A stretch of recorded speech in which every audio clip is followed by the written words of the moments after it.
Ser podcast. Las 7 de hoy por hoy.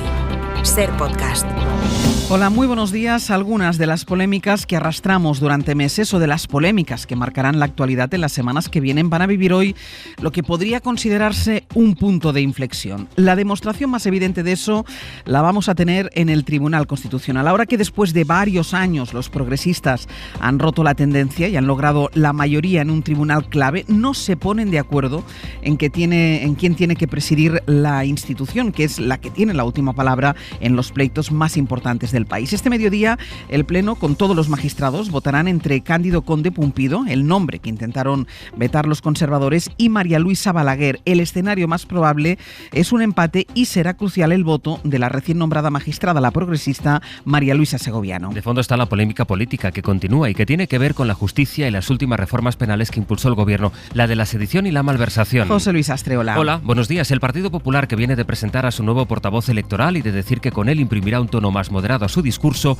acusa ahora al gobierno de estar intervenido directamente por los independentistas. A esto respondía desde Moncloa la portavoz Isabel Rodríguez. Son los enemigos de la España constitucional quienes marcan los criterios al gobierno central. Estamos ante el primer gobierno intervenido de la historia democrática de España. Y si esto era la moderación, pues para este viaje no hacía falta tanta alforja. Cuando no hay proyecto, cuando no hay liderazgo, lo que sucede es que uno patalea y pone zancadillas. El gobierno además trata de rebajar la polémica por la aplicación de la ley del solo sí es sí, por la que preguntaremos esta mañana en Hoy por Hoy a la ministra de Igualdad, Irene Montero. Le vamos a preguntar por el repunte de crímenes machistas de estas últimas horas. Hoy Interior vuelve a reunirse con los cuerpos policiales que luchan contra la violencia de género, y también hoy varios colectivos feministas van a presentar un escrito para pedirle al ministerio de Irene Montero que cuente con ellas para afrontar este problema. Informa Mariola Lourido. Acciones urgentes para fortalecer la lucha contra la violencia de género y que no baje la tensión institucional en las políticas de prevención. Es lo que piden más de una treintena de organizaciones feministas en un comunicado conjunto que presentarán esta mañana en Madrid. Son todas asociaciones veteranas que han tenido un papel muy destacado en la elaboración de leyes que exigen además a la ministra de Igualdad, Irene Montero, que cuente con su experiencia para el análisis de la situación de alerta y el estudio de medidas ante el repunte de asesinatos en diciembre y enero. Creen que debe seguir siendo una prioridad la prevención, protección y reparación de las víctimas de la violencia de género y que es necesario renovar los acuerdos políticos del Pacto de Estado. Y todavía hay otra polémica cuyos efectos podremos ver esta mañana en la calle, en concreto en las calles de Madrid. La guerra del agua, que vuelve a las puertas de las elecciones con otro punto de inflexión, porque regantes de Alicante, Murcia, Almería van a llevar a las puertas del Ministerio de Transición Ecológica su malestar por los cambios en el trasvase Tajo Segura. El gobierno quiere impulsar caudales ecológicos para mantener unos niveles de agua que protejan la biodiversidad del río, pero los regantes alegan que disminuir esa cantidad, el trasvase, va a suponer perder 15.000 empleos y casi 6.000 millones de euros. La Comunidad Valenciana y Murcia sostienen que el texto que avala la reducción del trasvase no tiene un soporte técnico. En el Gobierno y en el PSOE defienden el plan, aunque inquieta el enfrentamiento que se abre con el valenciano Chimo Puig y la repercusión electoral que pueda tener. Guillermo Lerma, buenos días. ¿Qué tal? Buenos días. En Ferraz limitan el impacto de ese choque entre administraciones que marcan las diferencias habituales entre las comunidades y el gobierno central. Creen que el conflicto está controlado, aunque admiten que el contexto en plena precampaña favorece que tenga más eco. Desde Transición Ecológica aseguran que no entran en cálculos electorales sobre cuántos votos puede dar o quitar esa decisión, que responde, dicen, a criterios como lo pactado en la Mesa Nacional del Agua o el cumplimiento de lo que reclama Europa, el Supremo en 5 sentencias y la realidad de la crisis climática. Teresa Rivera. Tenemos que estar preparados para los dos excesos, ciclos mucho más largos de extrema sequía y periodos de inundaciones enormemente duros. Lo peor es no ver esa realidad. El PSOE valenciano pide tener en cuenta también la realidad electoral. Aseguran que el plan afecta negativamente a los regantes de Alicante, que es una provincia clave de cara a los comicios y para la que Puig ya pidió más inversiones en la negociación de los presupuestos. Es miércoles, es 11 de enero. Esta mañana hablaremos de la sanidad y las protestas que contemplan o preparan algunos sindicatos en varias comunidades. Les pedimos a ustedes las notas de voz con la experiencia en sus centros de salud, con las listas de espera o en las urgencias hospitalarias. Les escuchamos en el 638-313466. De lo económico, España ya ha cerrado su propuesta para reformar el mercado eléctrico en Europa. Ayer el Ministerio para la Transición Ecológica llevó su plan al Consejo de Ministros y lo que quiere es que el gas no sea el que marque el precio final. De hecho, la propuesta española es que cada tecnología cobre por su coste real. Gillian Ayala, buenos días. Hola Ángels, buenos días. La clave de la reforma es acabar con la mecánica por la que la energía más cara define el precio final que pagamos por el megavatio hora. Pero el Gobierno es consciente de que este debate en Bruselas será largo y complicado, Sira Valdés. Remunerar a cada tecnología en función de sus costes de generación, evitando así que toda la electricidad se pague al precio de la más cara, que suele ser el gas, y asegurar el suministro pagando a las empresas por la disponibilidad de energía cuando sea necesaria. Esas son dos de las principales claves de la propuesta española para la reforma del mercado eléctrico europeo, una propuesta que busca al tiempo reducir la volatilidad y repartir los costes del mercado entre consumidores y productores. Así lo ha explicado Teresa Rivera. Es probable que no tuviera efectos inmediatos en una disminución notable de precios, pero sí iría poco a poco desplazando el efecto actual e iría reduciendo la volatilidad de forma muy importante. Una reforma que defienden desde Transición Ecológica también acabará con los beneficios caídos del cielo de las eléctricas e incentivará la inversión en renovables. Del Consejo de Ministros de esta semana también han salido algunos cambios en las ayudas que se dan a los empresarios cuando contratan a trabajadores en paro, sobre todo a los parados de larga duración. También a los mayores de 50 y personas en exclusión social. El Gobierno ha cambiado el sistema de bonificaciones para que los empresarios cobren la ayuda si hacen un contrato indefinido y no uno temporal. Además, para potenciar este tipo de contratos, las empresas que cobren esas ayudas tendrán que mantener a los empleados contratados al menos durante 3 años. Elsa Llorente. Son bonificaciones para contratar a personas con difícil empleabilidad, como las personas con discapacidad. A partir de septiembre tendrán una bonificación de 138 euros al mes durante toda la vigencia del contrato y además en las cotizaciones empresariales se mantiene la bonificación del 100%, es decir, el empresario no paga cotizaciones en este caso.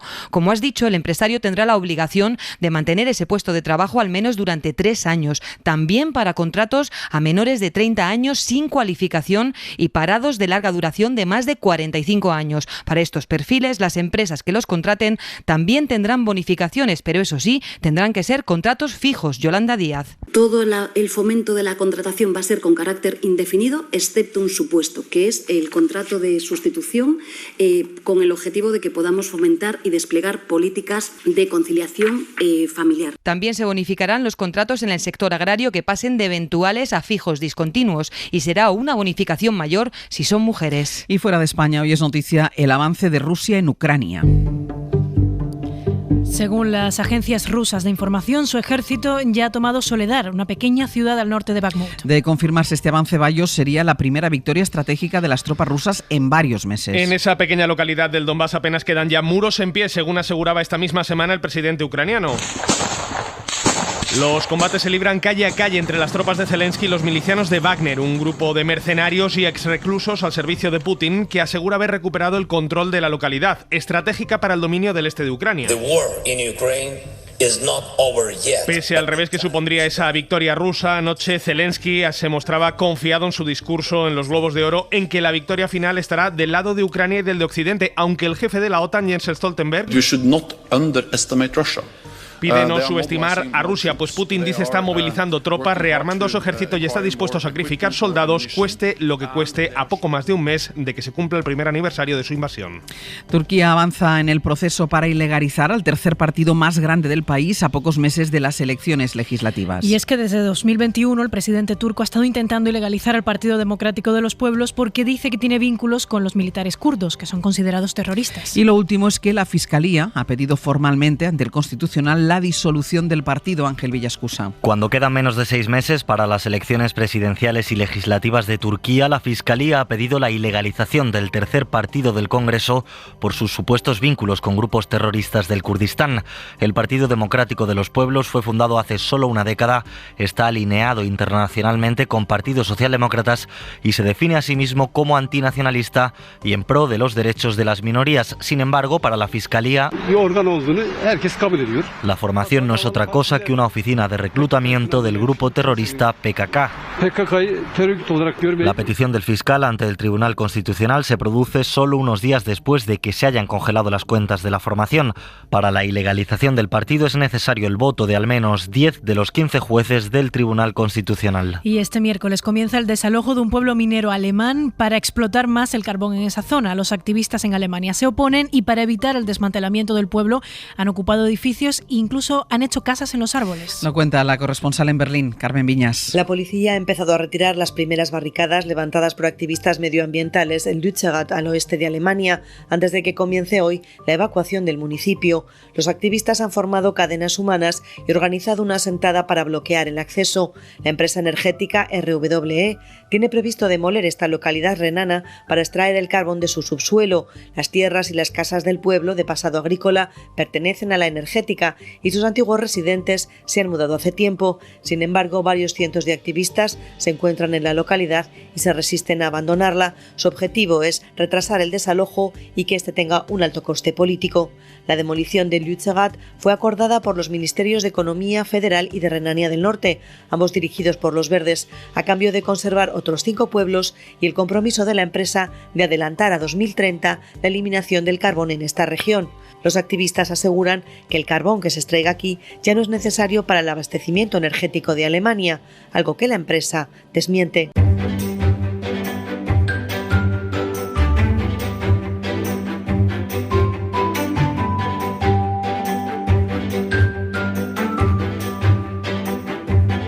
Minutos que todos los días dedicamos a contar noticias del ámbito local que han recogido nuestros compañeros de la red de emisoras de la cadena SER. Nos vamos a parar hoy en la Comunidad Valenciana. En Radio Valencia está Ana Durán, buen día. Hola, buen día. Y en Galicia ahí está Ricardo Rodríguez. Richie, buen día. Hola, Ángeles, buen día. Voy a empezar contigo porque todavía hay ecos de algunas cabalgatas, algunos ecos por cuestiones divertidas, pero otras no tanto como lo que nos quieres contar hoy.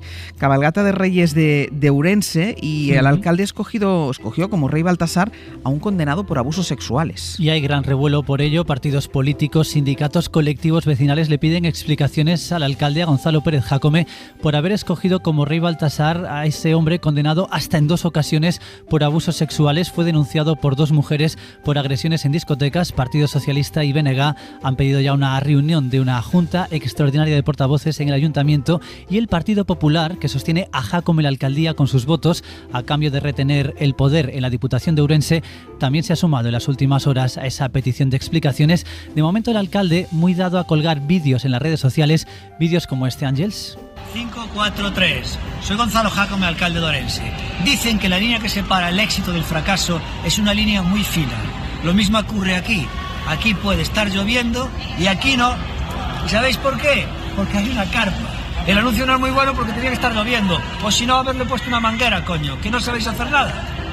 Bueno, pues este es uno de esos últimos vídeos en las redes sociales, pero de momento sobre la cabalgata se ha limitado a decir que ha sido una Navidad de ensueño y que las críticas por haber utilizado dromedarios, que esa es otra de las polémicas que rodea su cabalgata, son críticas hipócritas y partidistas, ha dicho. Bueno, a ver en qué termina. En Valencia hay polémica, Ana, porque se quiere cambiar la ubicación de los fuegos artificiales de las fallas. Sí, cada semana fallera se celebran varios disparos de castillos de fuegos artificiales y hasta ahora se disparaban en un tramo del Jardín del Turia, y ahora el ayuntamiento este año, por motivos de seguridad, ha decidido trasladarlos un poquito y acercarlos al entorno de la Ciudad de las Artes y las Ciencias. ¿Cuál es el problema? Que además es una polémica muy cercana por los petardos en Nochevieja y los perros que sufren tanto porque les supone una tortura ese ruido, ¿no? Pues el problema es que ahora se van a disparar bastante cerca del Oceanographic, donde, claro, pues viven muchos animales, claro. Y los responsables de este recinto han dicho que un poquito de cuidado con esto, ¿no? Que pueden sufrir bastante los animales con varias noches seguidas de disparos de fuegos de castillos artificiales muy continuados y sobre todo muy, muy potentes.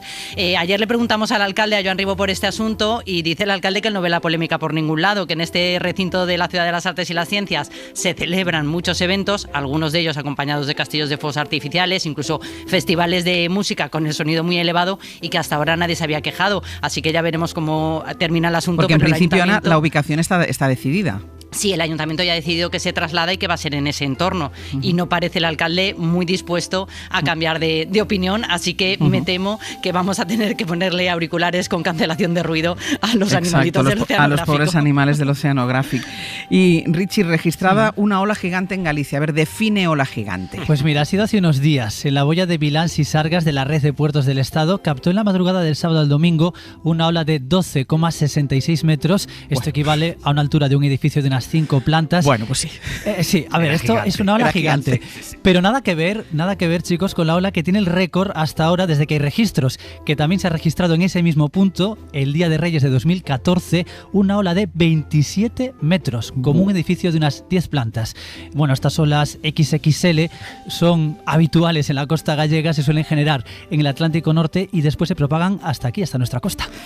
Bueno, Richie, yo creo que estas no las deben coger ni los surfistas, son demasiado grandes para ellos. No sé. Yo creo que sí. Richie, Ana, hasta luego. Adiós. Adiós. Y vamos ya con nuestra recomendación cultural para empezar el día. Hoy Pepa Blanes nos lleva hasta Londres en esta recomendación porque nos propone un ensayo sobre reliquias perdidas. Os recomendamos un ensayo que es a la vez un recorrido por Londres, historia y objetos perdidos en el Támesis, de la escritora británica Lara Micklem. La escritora recupera la historia de los habitantes de la capital británica a través de las reliquias que ha ido encontrando en el barro de las orillas del famoso río inglés.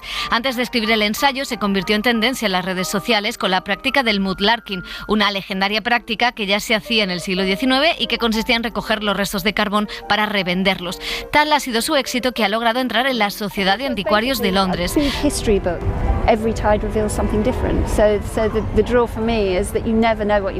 Enfundada en sus botas de goma y armada con una mochila, Micklem ha encontrado herramientas prehistóricas, insignias medievales, zapatos de los Tudor, incluso monedas, tapones, anillos, rizadores de pelucas y cerámicas victorianas, hasta las cenizas de algún muerto.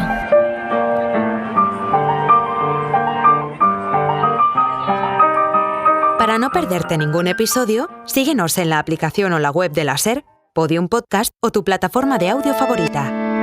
Cadena SER. La radio.